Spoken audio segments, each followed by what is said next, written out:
ये आकाशवाणी रायपुर है। प्रादेशिक समाचार बुलेटिन के साथ मैं राहुल सिन्हा।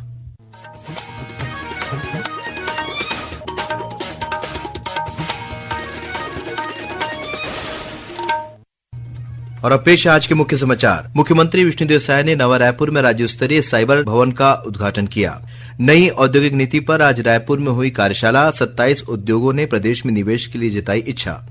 रायगढ़ में आज से शुरू हुई राज्य स्तरीय अग्निवीर भर्ती रैली। और मौसम विभाग के अनुसार 8 दिसंबर से बस्तर संभाग और उससे लगे जिलों में हो सकती है वर्षा।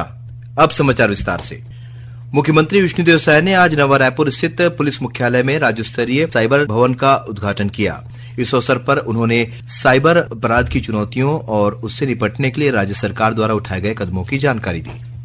आज का ये दिन छत्तीसगढ़ के लिए एक ऐतिहासिक दिन होगा कि पहला साइबर भवन का हम लोग यहाँ पर उद्घाटन कर रहे हैं। मैं आप सभी को बहुत बहुत बधाई शुभकामनाएं देता हूँ। आप सभी जानते हैं साइबर अपराध आज के समय की सबसे बड़ी चुनौती है। इससे निपटने के लिए राज्य सरकार लगातार पुलिस तंत्र को सक्षम बना रही है। आज राज्य स्तरीय साइबर थाना भवन का उद्घाटन इसी कड़ी का एक अहम हिस्सा है। मुझे इस बात की भी खुशी है कि हम साइबर अपराध को नियंत्रित करने अच्छा काम करने वाले साइबर वॉलंटियर्स और पुलिस अधिकारियों का आज इस कार्यक्रम में सम्मान किए हैं।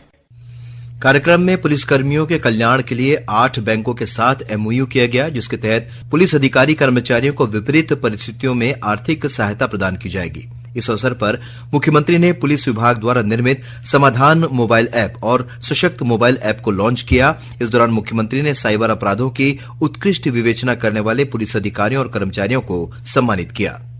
नवा रायपुर में आज छत्तीसगढ़ की नई औद्योगिक नीति पर आधारित कार्यशाला का आयोजन किया गया। ये कार्यशाला निर्यात प्रोत्साहन और निवेश के लिए स्टेक होल्डर कनेक्ट को ध्यान में रखकर आयोजित की जा रही है। कार्यशाला को संबोधित करते हुए मुख्यमंत्री विष्णुदेव साय ने कहा कि 27 विभिन्न उद्योगों ने प्रदेश में निवेश के लिए इच्छा जताई है, जिन्हें आज 32,000 करोड़ रुपए के rule out of invitation to invest letter वितरित किए गए हैं। हम लोगों ने छत्तीसगढ़ की नई औद्योगिक विकास नीति लॉन्च की है और आज इस पर आप लोगों ने सवेरे से चर्चा भी की है। आप सबको मालूम है कि छत्तीसगढ़ औद्योगिक दृष्टि से बहुत संपन्न प्रदेश है। यहाँ मिनरल की भरमार है और आज की इस अवसर में 27 उद्योगपतियों को हम लोग प्रस्ताव उनका मिला है इन्वेस्ट करने के लिए। कुल 32,225 करोड़ रुपए का इन्वेस्ट का आज यहाँ पर एमओयू हुआ है। मैं सारे ऐसे उद्योगपतियों को बहुत बहुत बधाई धन्यवाद देता हूँ। कार्यशाला को संबोधित करते हुए उद्योग मंत्री लखनलाल देवांगन ने कहा कि नई औद्योगिक नीति से प्रदेश में बेहतर औद्योगिक वातावरण का निर्माण होगा। उन्होंने कहा कि पहली बार इस नीति के माध्यम से राज्य में पर्यटन और स्वास्थ्य जैसी सुविधाओं में निवेश को भी प्रोत्साहित करने का निर्णय लिया गया है। मुख्यमंत्री विष्णुदेव साय की अध्यक्षता में आज नवा रायपुर में माओवाद परिदृश्य पर समीक्षा बैठक हुई। इस अवसर पर उप मुख्यमंत्री और गृह मंत्री विजय शर्मा सहित राज्य के वरिष्ठ अधिकारी उपस्थित थे। बैठक में माओवाद उन्मूलन के प्रयासों की समीक्षा करने के साथ ही भविष्य की रणनीतियों पर चर्चा की गई।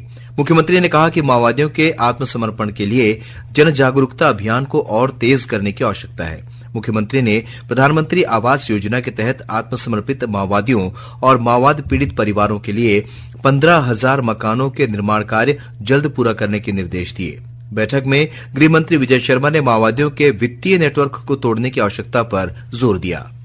रायगढ़ जिले में आज से राज्य स्तरीय अग्निवीर भर्ती रैली शुरू हो गई है। पहले दिन प्रदेश के सारंगढ़, बिलाईगढ़ और जांजगीर चांपा जिले के 770 युवाओं ने भर्ती रैली में हिस्सा लिया। इनमें से 285 युवा दौड़ में सफल हुए। इन उम्मीदवारों को अब शारीरिक प्रवीणता, कागजी कार्रवाई और मेडिकल जांच की प्रक्रिया से गुजरना होगा।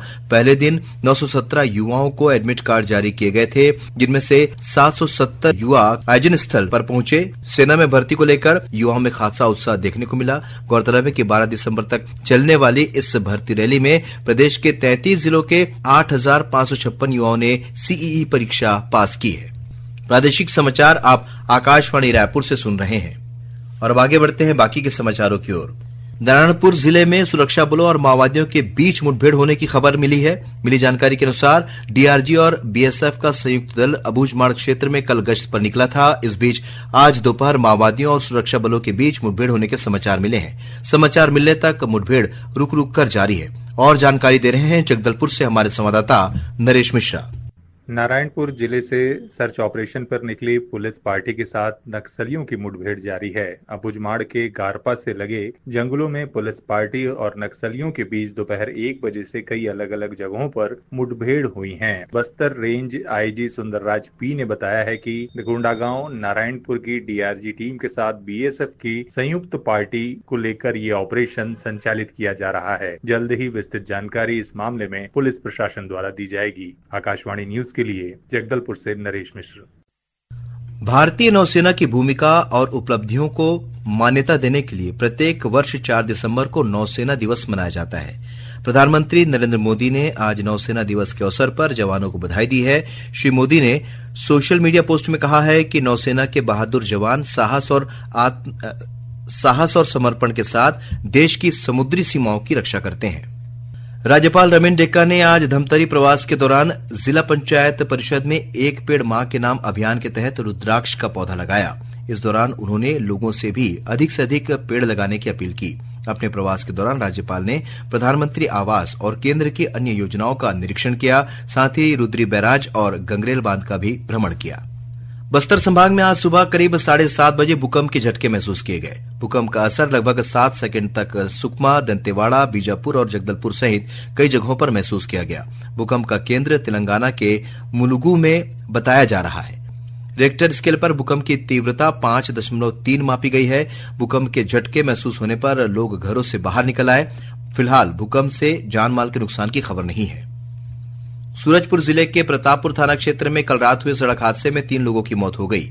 वहीं 2 अन्य लोग गंभीर रूप से घायल हो गए हैं। मिली जानकारी के अनुसार ग्राम गोवर्धनपुर से कार में सवार होकर 4 युवक अंबिकापुर जा रहे थे। इसी दौरान प्रतापपुर अंबिकापुर मार्ग में गोटगंवा के पास तेज रफ्तार पिकअप और कार के बीच आमने सामने की टक्कर हो गई। इस दुर्घटना में कार में सवार 3 लोगों की मौके पर ही मौत हो गई। वहीं 2 अन्य लोग घायल हो गए हैं, जिन्हें अंबिकापुर मेडिकल कॉलेज अस्पताल में भर्ती कराया गया है। वहीं कोरबा जिले के पाली थाना क्षेत्र में 4 पहिया एक वाहन अनियंत्रित होकर पलट गया। इस हादसे में 6 लोग घायल हो गए हैं, जिनमें से 3 की हालत गंभीर बताई जा रही है।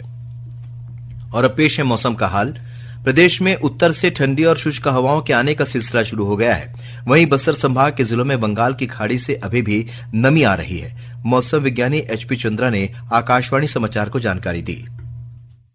बस्तर संभाग के दक्षिणी भाग में हल्की वर्षा होने अथवा छींटे पड़ने की संभावना है। अगले 3 दिनों में प्रदेश के सरगुजा संभाग और उससे लगे जिलों में 5 से 6 डिग्री, मध्य भाग में 3 से 4 डिग्री तक और बस्तर संभाग के जिलों में 1 से 2 डिग्री तक गिरावट हो सकती है।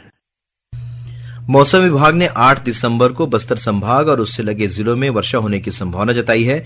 वहीं 9 और 10 दिसंबर को प्रदेश के अनेक जिलों में बारिश हो सकती है। और अब कुछ समाचार संक्षेप में। कल 5 दिसंबर को विश्व मृदा दिवस मनाया जाएगा। इस अवसर पर मुख्यमंत्री विष्णुदेव साय ने प्रदेशवासियों, विशेषकर किसानों को बधाई और शुभकामनाएं दी हैं। मुख्यमंत्री विष्णुदेव साय कल रायगढ़ में आयोजित उत्कल ब्राह्मण सम्मेलन में शामिल हुए। इस मौके पर उन्होंने उत्कल ब्राह्मण समाज के भवन निर्माण के लिए 50 लाख रुपए देने की घोषणा की।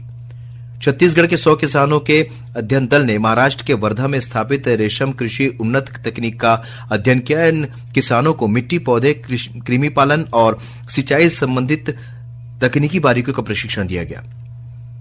भारत निर्वाचन आयोग द्वारा मतदाता शिक्षा और जागरूकता के लिए दिए जाने वाले राष्ट्रीय मीडिया अवार्ड के लिए मीडिया संस्थानों से 10 दिसंबर तक प्रविष्टियां आमंत्रित की गई हैं।